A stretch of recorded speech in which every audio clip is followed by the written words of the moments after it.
Okay, here we are, friends. Again, let's review. I gave you this, right? This is my delightful drawing, and you're going to be like, wow, look at those cells. I forgot to put nucleuses there. So you got a naive T, remember, you've got an MHC brought to you by a dendritic cell that creates activation, activated T. You can make a helper T, you can make a memory T, you can make a killer T. The killer T is going to meet, this is Joe cell, right? He's posting stuff on his MH1 platform, and the killer T is like, dude, I'm sorry that you ate that, but now you have to die, right? So I posted that for you. Here is like the real one from your textbook, or a textbook. I think they look exactly the same, right? Totally the same. Right here's your helper T, right? Coming along there, making a helper T potentially, which is going to activate your memory T cells. Then potentially that's going to come along and you're activated. So that could create memory T cells. It could create your killer T cells. Yes. And it could create some B cells over here. That's going to create humoral immunity. So this is the B cell pathway that we talked about separately. Okay, I'm trying to get everyone oriented. Please tell me if you have questions. It makes sense in my mind. That doesn't mean that it makes sense in your mind. Okay, and then here is all the explanations for this, right? So some of the things I want that to go away. Okay, well, actually, I want that to move up so that we can see what's written there. Okay. Now I want that to go away. So some things to remember. It's the process takes place in the thymus and the bone marrow. What actually happens to make these receptors, antibody or T cell receptors, is genes actually shuffle.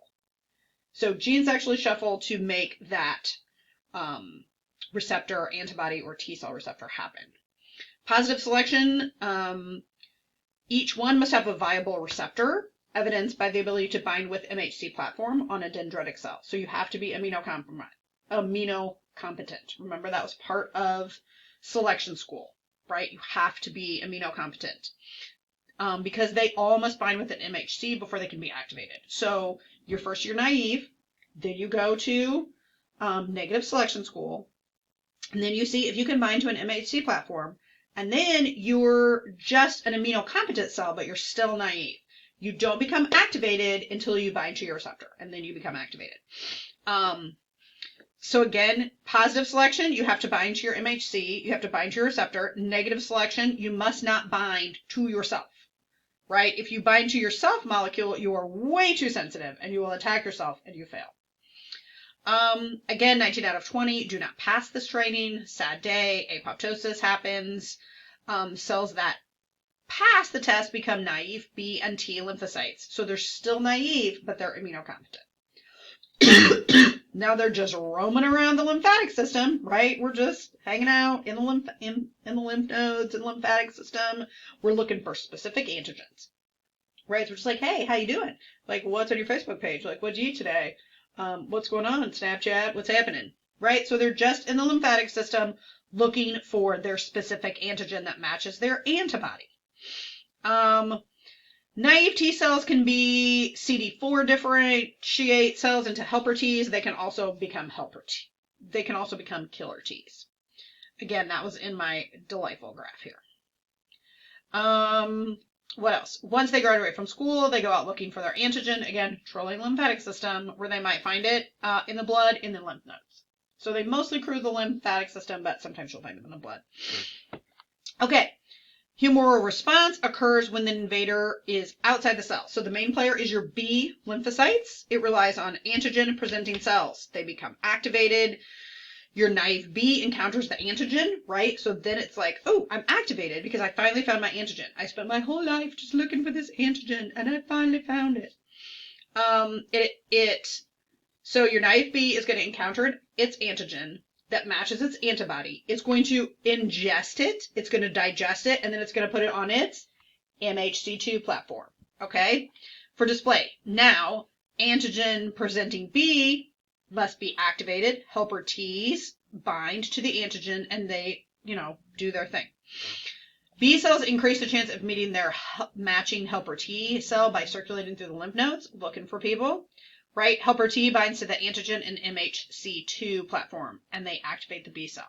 So draw this out. I encourage you to draw this or print this and see if you can follow along with the specifics here of what's happening. Okay?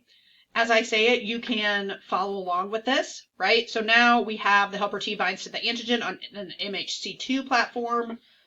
Which one of these do I have? Right? Oh, it like blurs it out if it's not my face. Okay, that's not going to work. Okay, you get yours and see if you can follow along. Okay, your activated B undergoes what's called clonal expansion, and it can become a plasma cell. It can become a memory cell. Okay? T cells are cell-mediated, born in the bone marrow, mature in the thymus, educated in the thymus, and has a T cell receptor. B cells, it's a humoral response, born in the bone marrow, mature in the bone marrow, most likely educated in the bone marrow, and has a specific antibody. Antibodies attach to antigens. Here's some things about them. What do antibodies do? They increase the visibility of the antigen. They coat the bacteria and promote phagocytosis. They cause antigens to clump together, making phagocytosis easier. They can inactivate bacterial toxins. They enhance and initiate inflammatory response. Yes, remember inflammatory response from innate immunity. And they can initiate complement. MHC platforms, major histocompatibility complexes, your Facebook page. Presents a foreign substance, antigen. Here you go. I ate this weird thing today. And this is also your antibodies, right? This is why you can't just get blood from anyone. This is why you can't just like get a lung from anybody, because you have to have the same antigens. So this is your body recognizing, hey, that's not me. Antigen antibodies, right? Yes. Yes. This should be somewhat of a review, blood types and things like this. So that is MHC1 platforms. And really they're the key players in rejections of any kind of transplants found on the surface of all nucleated cells. MHC1, all nucleated cells. MHC2, only a few cells have MHC2 platforms, macrophages, lymphocytes, and dendritic cells. 3. Okay, that's down here. So MHC1, phagocytosis, invader is digested. Some proteins from the invader leak into the cytoplasm. These proteins are digested by proteasomes. The invader fragments take over the ER, where they are attached to an MHC1 protein that is built by DNA. How crazy is that? After processing in the ER and the Golgi, it is exocytosed onto the cell surface. Again, transplant tissue has MHC1 proteins. This is why it's hard to find a match. MHC2 is, again, only on macrophages, lymphocytes, B, lymphocytes, and dendritic cells. All cells with MHC2 platforms are antigen presenters. So they're going to present their little antigen. Only a few cells have MHC2 platforms, and they are antigen presenters. So this is like, again, the play-by-play of what happened here. T lymphocytes involved in destruction of infected self cells relies on the fact that the self cells constantly display MHC1 platforms. Basic steps, you start out with the naive T. Remember, even when you pass school, you're still naive. Once that naive T encounters a dendritic cell presenting an antigen on an MHC2 platform, the naive T cell is activated. See, now we have an activated T cell. Activated T cell, okay?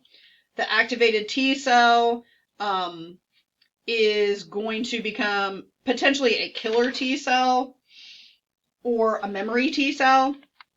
So again, if it's a killer T cell, it's going to go around and troll for things that it can apoptose that look like the thing on its MH1, on its MHC2 platform. If the naive cell was CD4, then it will become a helper T cell or a memory T cell. These are all the things that it can become. Okay, now we're going to go through some very specific PowerPoint slides related to this.